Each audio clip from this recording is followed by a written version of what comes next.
IELTS এক্সামের listening, reading এবং writing এই তিনটা মডিউলের এক্সাম একই দিনে হয়। এর মধ্যে রাইটিং মডিউলের এক্সামটা সবার শেষে হয়।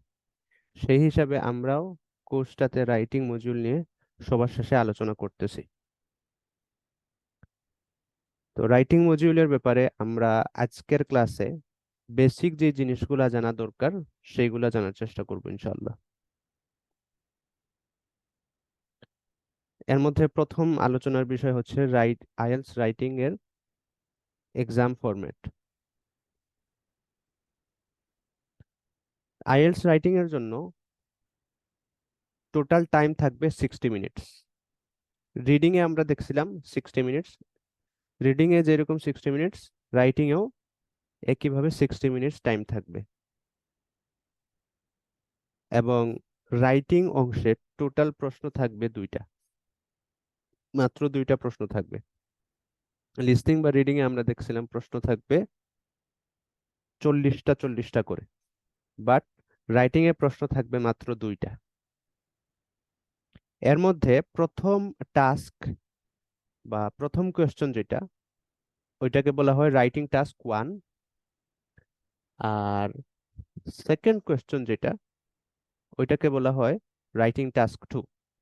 রাইটিং টাস্ক 1 এবং রাইটিং টাস্ক 2 এই দুইটা টাস্ক, এই দুইটা কাজ, এই দুইটা প্রশ্নের উত্তর আপনাকে দিতে হবে 1 ঘন্টা সময়ের মধ্যে। এবং আপনি আপনার ইচ্ছা মতো সময় দিতে পারবেন দুইটাতেই। আপনি যত সময় ইচ্ছা তত সময় দিতে পারবেন টাস্ক 1-এ, আবার যত সময় ইচ্ছা তত সময় দিতে পারবেন টাস্ক 2-তে। তবে ওভারঅল, সামগ্রিকভাবে আপনার সময় থাকবে 60 মিনিটস বা 1 ঘন্টা। টাস্ক 1 এবং টাস্ক 2 এর মধ্যে কিছু পার্থক্য আছে। এর মধ্যে প্রথম পার্থক্যটা হচ্ছে তাদের প্রশ্নের ধরন। রাইটিং টাস্ক 1 এর প্রশ্নের ধরন হচ্ছে রিপোর্ট রাইটিং, এবং রাইটিং টাস্ক 2 এর প্রশ্নের ধরন হচ্ছে এসে রাইটিং। রিপোর্ট রাইটিং কি, এসে রাইটিং কি, আমি সংক্ষেপে এখন বলতেছি। পরবর্তীতে আমরা যখন বিস্তারিত আলোচনায় যাব আরো বিস্তারিত বুঝবো ইনশাল্লাহ। রিপোর্ট রাইটিং বলতে বোঝানো হয় নিউজ রিপোর্টাররা যে স্টাইলে লেখালেখি করে বা যে স্টাইলে কথা বলে ওইটা। অর্থাৎ রিপোর্ট রাইটিং এর ক্ষেত্রে সাবজেক্টিভিটি থাকে না, অবজেক্টিভ আলোচনা হয়। ইনফরমেশন যেগুলো যেগুলো দেওয়া থাকে ওইগুলার ব্যাখ্যা করা হয়, ওই ইনফরমেশন গুলাকেই ব্যাখ্যা করা হয়। আলাদা করে কোনো ইনফরমেশন অ্যাড করা হয় না, আলাদা করে কোনো কিছু বলা হয় না, নিজ থেকে কোনো মতামত দেয়া হয় না, কোনো সিদ্ধান্ত দেয়া হয় না, কোনো উপসংহার দেয়া হয় না। এটা হচ্ছে রিপোর্ট রাইটিং এর বৈশিষ্ট্য। রিপোর্ট রাইটিং এ কোন ধরনের প্রশ্ন আসে, আমরা প্রশ্নগুলার বিস্তারিত ধরন দেখবো পরবর্তীতে ইনশাল্লাহ। সংক্ষেপে যদি এখন বলি, তাহলে গ্রাফ, ম্যাপ অথবা প্রসেস ডায়াগ্রাম এই ধরনের প্রশ্ন আসে। এই প্রশ্নগুলাতে চিত্র থাকে এবং চিত্রের মধ্যে কিছু ইনফরমেশন দেওয়া থাকে। আপনাকে আপনাকে যে কাজটা দেওয়া হয় সেটা হলো এই ইনফরমেশন গুলাকে সুন্দরভাবে গুছিয়ে লিখা। এটাকেই বলা হয় রিপোর্ট রাইটিং, এবং এটা হচ্ছে রাইটিং টাস্ক 1। অপরদিকে রাইটিং টাস্ক 2 কে বলা হয় এসে রাইটিং। কারণ রাইটিং টাস্ক 2 তে প্রশ্ন করা হয়, এখানে কোনো চিত্র থাকে না, এখানে কোনো একটা বিষয়ের উপর প্রশ্ন করা হবে এবং আপনাকে নিজের মতো করে ওই বিষয় নিয়ে আলোচনা করতে হবে, ওই বিষয় নিয়ে লেখালেখি করতে হবে, ওই বিষয় সম্পর্কে আপনার মতামত ফুটিয়ে তুলতে হবে। এটা হলো প্রথম পার্থক্য। দ্বিতীয় পার্থক্য হচ্ছে ওয়ার্ড কাউন্টে। রাইটিং টাস্ক 1-এ আপনি সর্বোচ্চ লিখতে পারবেন, সর্বনিম্ন লিখতে হবে 150 ওয়ার্ডস, সর্বোচ্চ কোনো সীমা নাই। আপনি যত বেশি তত লিখেন, কোনো সমস্যা নাই, কোনো আপত্তি নাই। বেশি লিখতে পারলে বেশি ভালো, তবে অবশ্যই টপিকের ভিতরে থেকে লিখতে হবে। আর রাইটিং টাস্ক 2-তে আপনাকে নিদেন পক্ষে 250 শব্দ লিখতে হবে। যদি রাইটিং টাস্ক 1-এ আপনি 150 শব্দের কম লিখেন অথবা রাইটিং টাস্ক 2-তে আপনি 250 শব্দের কম লিখেন, তাহলে সম্ভাবনা বেশি থাকবে যে বাকি সব কিছু ঠিকঠাক থাকলেও আপনি রাইটিং এ 5.5 এর উপর পাবেন না।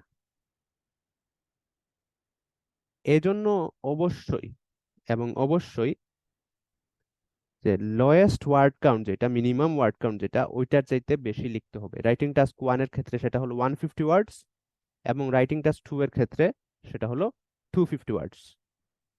এটা হলো দ্বিতীয় পার্থক্য। রাইটিং টাস্ক 1,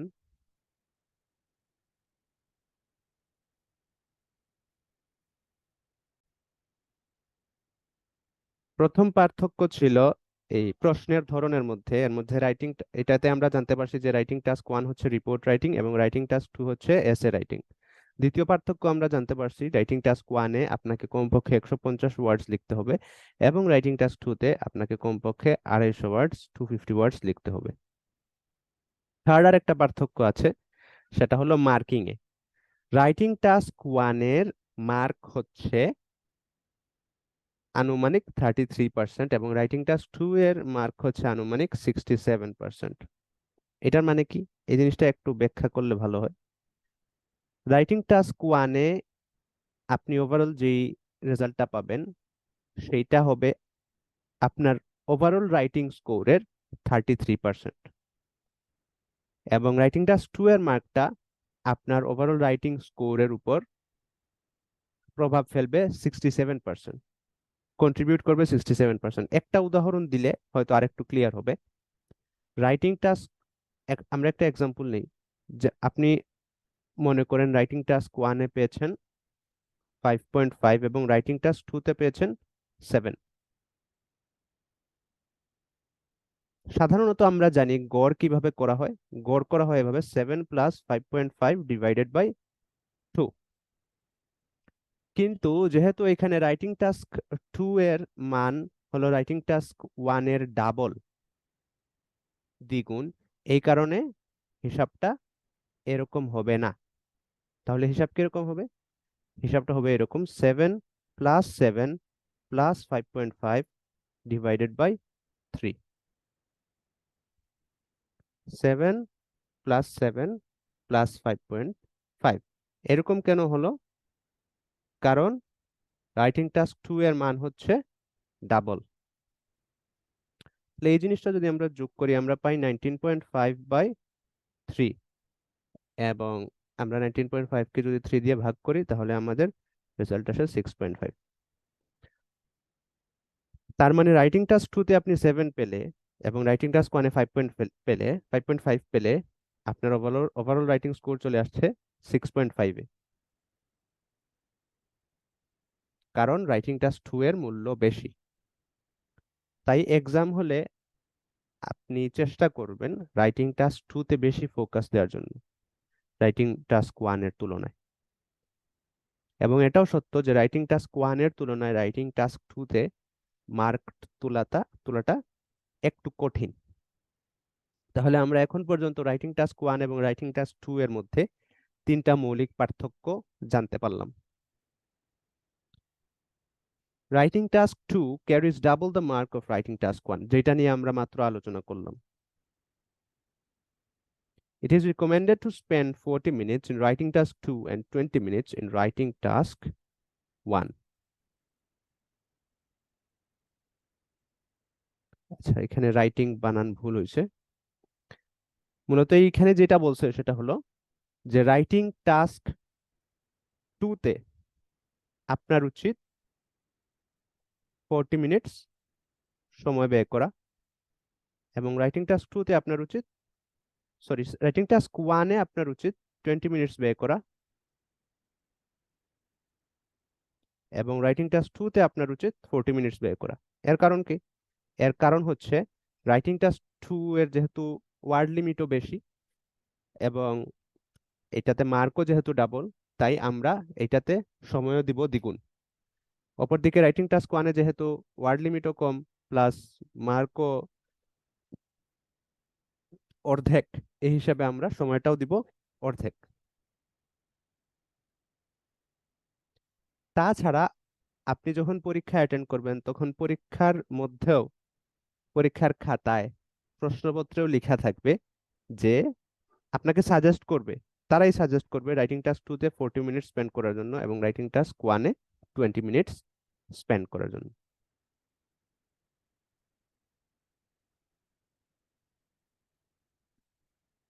আরেকটা জিনিস না বললেই না, সেটা হলো রাইটিং টাস্ক 2 তে যেহেতু মার্ক বেশি, রাইটিং টাস্ক 2 এর যেহেতু গুরুত্ব বেশি, সেই হিসেবে আমাদের উচিত রাইটিং টাস্ক 2 দিয়ে এক্সাম শুরু করা।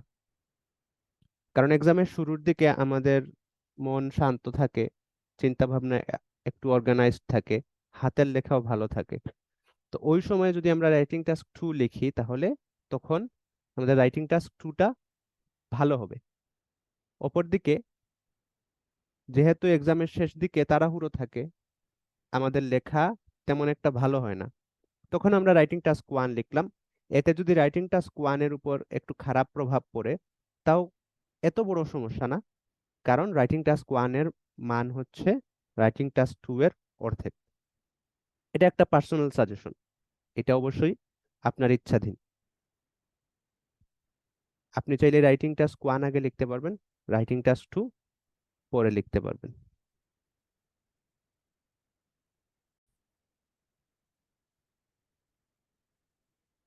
এখন আমরা দেখতে পারতেছি যে আইএলটিএস রাইটিং মার্কিং ক্রাইটেরিয়া নিয়ে আমাদের কিছু আলোচনা সামনে আছে, স্ক্রিনের মধ্যে আছে। তো মার্কিং ক্রাইটেরিয়া কি, এই জিনিসটা নিয়ে ডিটেলস আলোচনা আমরা স্পিকিং ক্লাসে করছিলাম, এবং স্পিকিং ক্লাসের রেকর্ড গুলাতে এটা নিয়ে আলোচনা আছে যে মার্কিং ক্রাইটেরিয়া কি, এটার গুরুত্ব কি, এবং ক্রাইটেরিয়া শব্দটা কোথা থেকে আসছে, এটার অর্থ কি। তাই এই আলোচনাটা আমি আবার করতেছি না। এটা স্পিকিং ক্লাসের আলোচনাটা যদি মনে থাকে তাহলে ভালো, যদি মনে না থাকে তাহলে কাইন্ডলি স্পিকিং ক্লাসের রেকর্ডটা আবার দেখে নিলে ভালো হয়। এই অংশে আমরা সরাসরি চলে যাচ্ছি যে আইএলটিএস এর মার্কিং স্পেসিফিক মার্কিং ক্রাইটেরিয়া গুলা কি কি এবং সেগুলাতে কি দেখা হয়। স্পিকিং অংশের মতো রাইটিং এও মার্কিং ক্রাইটেরিয়া 4টি, তবে হুবহু স্পিকিং এর মতো নয়। স্পিকিং এ আমরা দেখছিলাম 4টা আছে, রাইটিং এও 4টা আছে, তবে স্পিকিং এর 4টা এবং রাইটিং এর 4টা হুবহু সেম না। দুইটা মোটামুটি সেম, বাকি দুইটার মধ্যে পার্থক্য আছে। রাইট রাইটিং এর মার্কিং ক্রাইটেরিয়ার মধ্যে প্রথমটা হচ্ছে টাস্ক অ্যাচিভমেন্ট অথবা টাস্ক রেসপন্স। টাস্ক অ্যাচিভমেন্ট অথবা টাস্ক রেসপন্স মানে কি? প্রথমত এই জিনিসটা ক্লিয়ার করে ফেললে ভালো যে টাস্ক 1 এ দেখা হয় টাস্ক অ্যাচিভমেন্ট এবং টাস্ক 2 তে দেখা হয় টাস্ক রেসপন্স। কেন? কারণ টাস্ক 1 আমরা দেখছি একটু আগে, টাস্ক 1 এ প্রশ্নের ধরনটা থাকে রিপোর্ট রাইটিং, অর্থাৎ ইনফরমেশন দেওয়া থাকে, ইনফরমেশন গুলাকে আপনি সুন্দরভাবে সাজিয়ে লিখবেন। সো এই জায়গায় মূলত আপনাকে একটা কাজ দেওয়া হয়, স্পেসিফিক কাজ দেওয়া হয়, এবং ওই কাজটা আপনি অ্যাচিভ করতে পারছেন কিনা, ওই কাজটা আপনি ঠিকঠাক মতো সম্পন্ন করতে পারছেন কিনা, ওইটা দেখাই মূল উদ্দেশ্য। ওইখানে আপনি আসলে নিজ থেকে কিছু বলছেন কিনা না, নিজ থেকে কোনো যুক্তি দিচ্ছেন কিনা না, এটাতে কিছু কিছু আসে যায় না, বরং নিজ থেকে কিছু ইনপুট দিতে গেলে আরো প্রবলেম, মার্ক কমে যাবে। এই জন্য টাস্ক 1 এর ক্ষেত্রে তারা দেখে টাস্ক অ্যাচিভমেন্ট, আর টাস্ক 2 এর ক্ষেত্রে টাস্ক রেসপন্স দেখে। কেন? কারণ টাস্ক 2 তে আপনার ব্যক্তিগত ইনপুট ম্যাটার্স, এবং মূলত আপনি ব্যক্তিগত ইনপুট দিয়েই সাবজেক্টিভ আলোচনা করার মাধ্যমে টাস্ক 2টা সম্পন্ন করতে হবে। এই কারণে এই জায়গায় তারা বলছে টাস্ক রেসপন্স, অর্থাৎ এই কাজের রেসপন্স আপনি কিভাবে করছেন, কিরকম যুক্তি দেখাইছেন, কিরকম আলোচনা করছেন, এই জিনিসটা। প্রথম টাস্কে দেখবে আপনার টাস্ক অ্যাচিভমেন্ট কেমন, অর্থাৎ যে কাজ আপনাকে তারা দিয়েছে, যেই বিষয়ের উপর প্রতিবেদন আপনি লিখছেন, সেই লেখায় কি তারা যা চেয়েছে তা ফুটে উঠেছে? যদি উঠে তাহলে আপনার টাস্ক অ্যাচিভমেন্ট ভালো হয়েছে, না হলে না। অপরদিকে দ্বিতীয় টাস্কের ক্ষেত্রে তারা দেখবে আপনার টাস্ক রেসপন্স কেমন, অর্থাৎ আপনাকে একটা বিষয়ের উপর যৌক্তিক আলোচনা রাখতে বলা হয়েছে, আপনি কি সেই বিষয়ের উপর যথাযথ আলোচনা রাখতে পেরেছেন কিনা, সেটি তারা দেখতে চায়। যদি আপনি সুন্দরভাবে প্রশ্নের বিষয়ে আলোচনা ফুটিয়ে তুলতে পারেন তাহলে তো ভালো, না হলে আপনার টাস্ক রেসপন্সে কমতি থেকে যাবে। তো এই জিনিসটা বোঝা গুরুত্বপূর্ণ। শুধু এই মার্কিং ক্রাইটেরিয়ান না, প্রত্যেকটা মার্কিং ক্রাইটেরিয়াই বোঝা গুরুত্বপূর্ণ।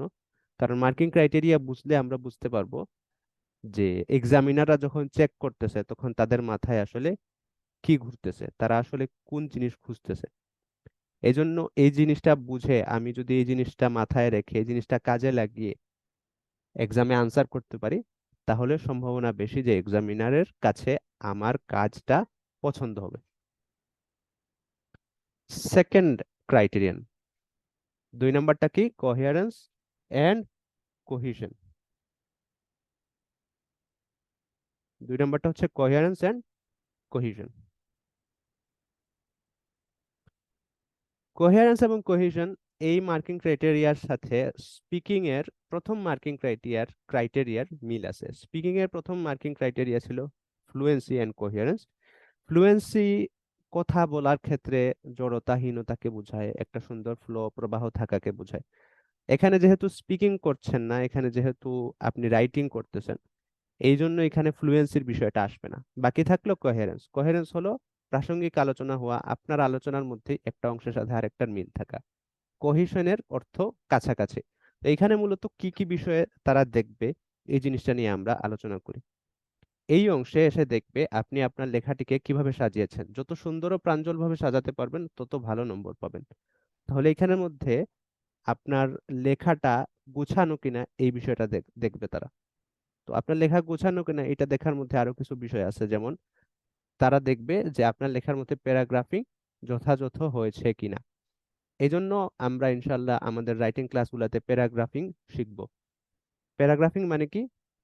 স্বাভাবিকভাবেই একটা লেখা, একটা এসে এক প্যারাগ্রাফে লেখা হয় না, একটা এসে কয়েকটা প্যারাগ্রাফে লেখা হয় এবং প্যারাগ্রাফগুলা ভাগ করা হয় বিষয়বস্তুর হিসেবে। তো প্যারাগ্রাফিং যদি ঠিক মতো না হয়, যে কোনো পাঠকের জন্যই লেখা, বুঝা, অনুধাবন করা কঠিন হয়ে যায়। এই জন্য তারা যাচাই করবে, তারা বুঝতে চাইবে যে আপনার প্যারাগ্রাফিং ঠিক আছে কিনা।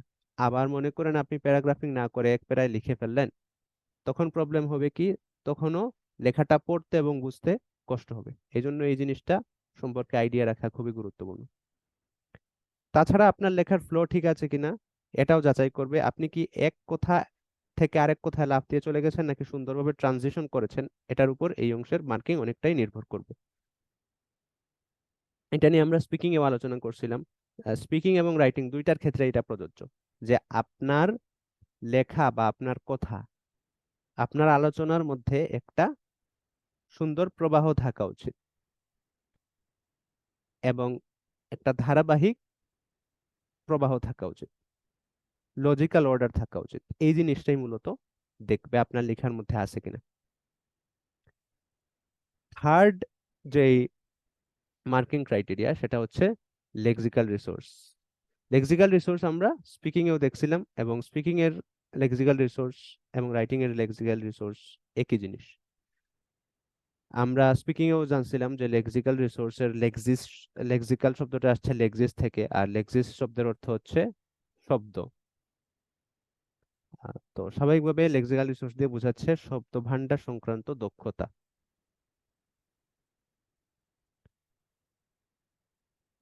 এই পয়েন্টে এক্সামিনার দেখবে আপনার ভোকাবুলারি আর অবস্থা কেমন। আপনি কি বারবার একই শব্দ ব্যবহার করেন নাকি সিনোনিম ব্যবহার করেন। একই শব্দ যদি বারবার ব্যবহার করেন তাহলে স্বাভাবিকভাবে লেখাটা একঘেয়ে হয়ে যাবে এবং লেখার মধ্যে সৌন্দর্য কমে যাবে। পাশাপাশি এক্সামিনারও বুঝতে পারবে যে আপনার হয়তো শব্দ ভান্ডার তেমন ভালো না। তারা দেখবে আপনি কতটুকু সুন্দরভাবে বিভিন্ন শব্দ বাক্যে ব্যবহার করেন, আপনার শব্দের ব্যবহার কেমন অ্যাপ্রোপ্রিয়েট হয়। এবং শুধু জটিল জটিল বড় বড় সুন্দর সুন্দর শব্দ বা ভোকাবুলারি জানা থাকলেই হবে না, বরং সেগুলোর যথাযথ ব্যবহার সম্পর্কেও জ্ঞান থাকতে হবে। অনেকে অনেক কঠিন শব্দ জানেন, অনেক জটিল শব্দ জানেন, অনেক সফিস্টিকেটেড শব্দ জানেন, বাট ওইগুলার যথাযথ বা অ্যাপ্রোপ্রিয়েট ব্যবহার জানেন না, যার ফলে দেখা যায় অর্থগত দিক থেকে মোটামুটি ঠিক হলেও যথাযথ হওয়ার দিক থেকে খুব একটা মানানসই থাকে না। মার্কিং এর উপর এইটারও প্রভাব পড়বে। এই জন্য যে কোনো শব্দ ভোকাবুলারি শিখলে সাথে সাথে উদাহরণের মাধ্যমে ওইটার সঠিক ব্যবহারও শিখে ফেলা উচিত। আপনি কেমন ভালো প্রবাদ প্রবচন ব্যবহার করতে পারেন সেটাও তারা যাচাই করবে, এবং আপনি এসব ইডিওমেটিক ল্যাঙ্গুয়েজ বা ফ্রেজাল এক্সপ্রেশন কতটুকু ন্যাচারালি ব্যবহার করছেন সেটাও তারা বুঝতে চাইবে।